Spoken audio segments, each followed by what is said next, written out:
endometriosis is a major cause of disability and compromised quality of life among women. A chronic disease which is underdiagnosed, underreported, under-researched. For patients, it can be a nightmare of misinformation, myths, taboos, lack of diagnosis, and problematic hit-and-miss treatments overlaid by a painful, chronic, stubborn disease.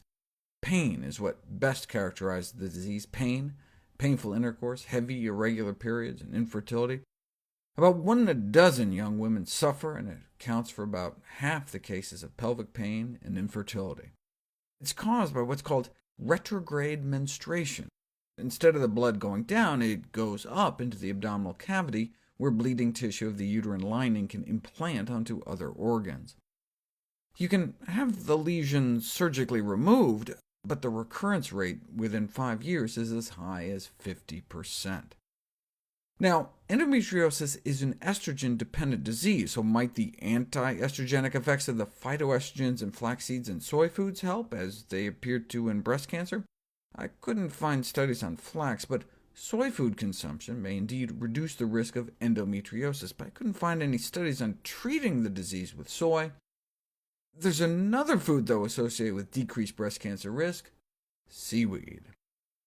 Seaweeds have special types of fiber and phytonutrients not found among land plants, so it's not like choosing to get your beta-carotene from carrots versus a sweet potato. If you want these unique seaweed components, some of which may have anti-cancer properties, we need to find a way to incorporate sea vegetables into our diets.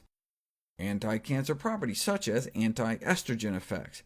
Japanese women have among the lowest rates of breast, endometrial, and ovarian cancers. They have longer menstrual cycles and lower estrogen levels circulating in their blood, and that may help account for their low risk of estrogen-dependent cancers. We assumed this was their soy intake, but the seaweed might be helping as well. You can drip seaweed broth on human ovary cells that make estrogen and see estrogen levels drop, because it's either inhibiting production or facilitating breakdown of estrogen, and may even block estrogen receptors, lowering the activity of the estrogen you do produce. This is in a petri dish, though, but it happens in women as well. They estimate that an effective estrogen-lowering dose of seaweed for an average American woman might be around 5 grams a day, but no one has apparently tried testing it on cancer patients yet. But it has been tried on endometriosis. 3 women with abnormal cycles, 2 of which with endometriosis, volunteered to add a tiny amount of dried powdered bladderwrack, a common seaweed, to their daily diet. It effectively lengthened their cycles and reduced the duration of their periods, and not just by a little. Check out subject number 1.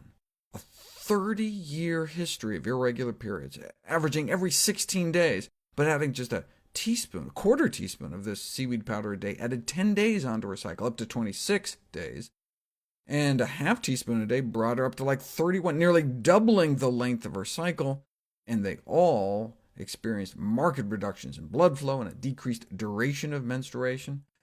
Poor subject number 1 was having periods every 16 days that lasted 9 days long. Can you imagine? After 30 years of this kind of craziness, just a half teaspoon of seaweed a day, and she was having periods just once a month and only lasting about 4 days. And most importantly, in the 2 women suffering from endometriosis, they reported substantial alleviation of their pain. How is that possible? Look at their drop in estrogen levels, a 75% drop after just a quarter teaspoon of seaweed powder a day, 85% after a half teaspoon. Now, obviously, with just a couple women, no control group, we have to do bigger, better studies, but look when this study was published. More than a decade ago, and not a single such study has been published since. Does the research world just not care about women?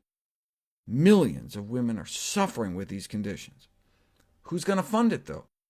That much seaweed costs less than 5 pennies, so a larger study may never be done. But with no downsides, I would suggest endometriosis sufferers give it a try.